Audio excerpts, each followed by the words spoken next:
El árbol de la ciencia, capítulo 1, primera parte, la vida de un estudiante en Madrid.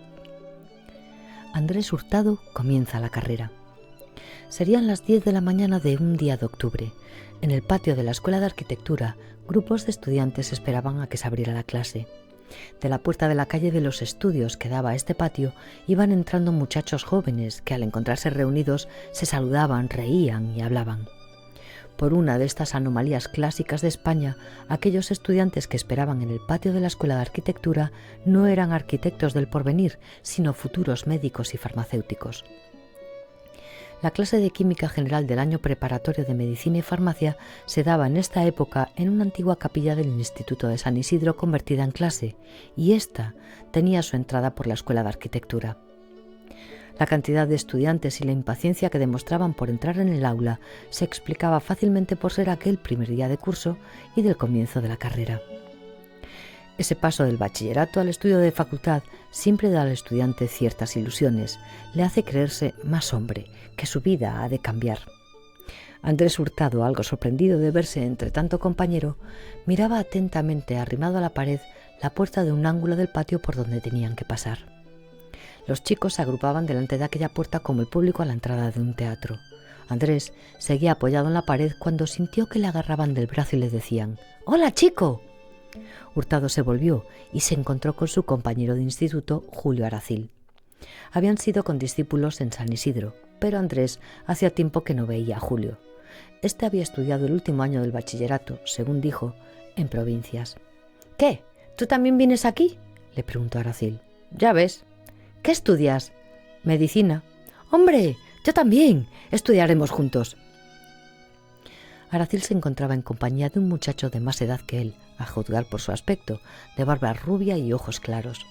Este muchacho y Aracil, los dos correctos, hablaban con desdén de los demás estudiantes, en su mayoría palurdos provincianos que manifestaban la alegría y la sorpresa de verse juntos, con gritos y carcajadas.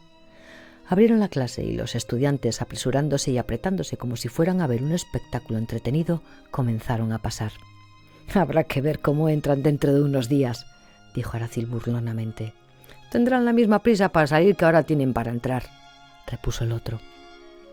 Aracil, su amigo y Hurtado se sentaron juntos. La clase era la antigua capilla del Instituto de San Isidro, de cuando éste pertenecía a los jesuitas. Tenía el techo pintado con grandes figuras a estilo de Jordaens.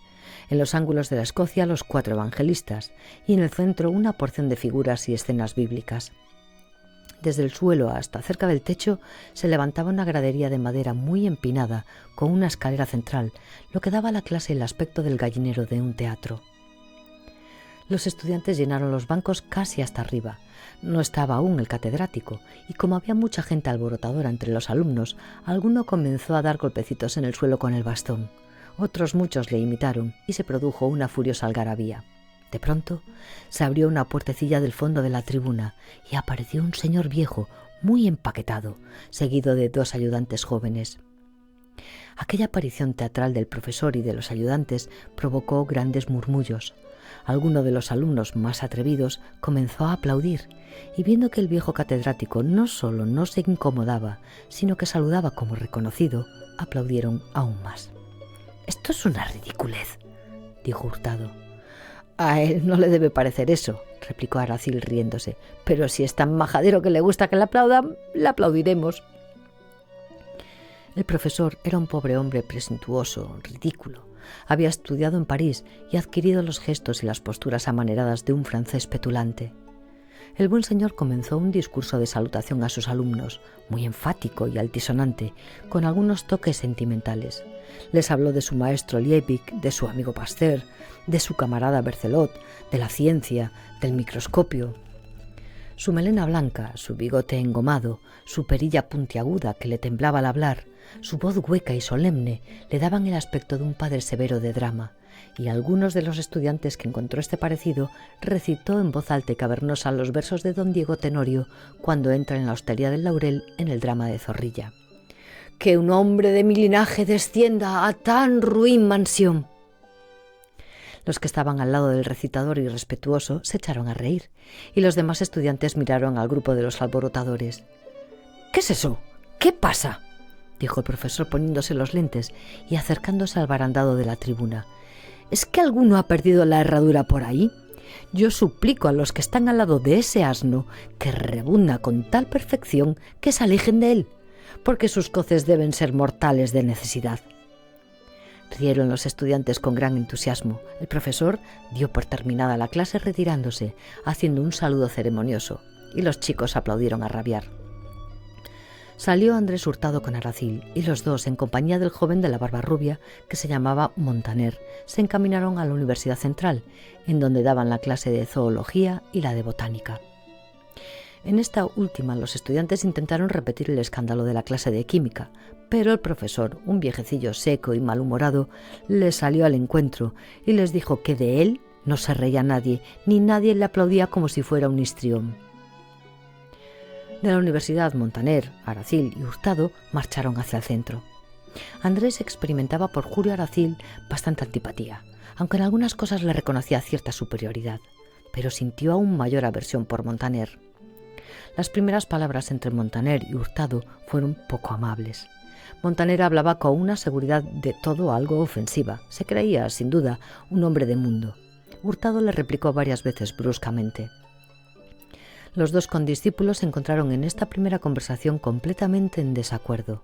Hurtado era republicano, Montaner defensor de la familia real. Hurtado era enemigo de la burguesía, Montaner partidario de la clase rica y de la aristocracia. «Dejad esas cosas», dijo varias veces Julio Aracil. «Tan estúpido es ser monárquico como republicano, tan tonto defender a los pobres como a los ricos. La cuestión sería tener dinero, un cochecito como ese», y señalaba a uno, «y una mujer como aquella». La hostilidad entre Hurtado y Montaner todavía se manifestó delante del escaparate de una librería.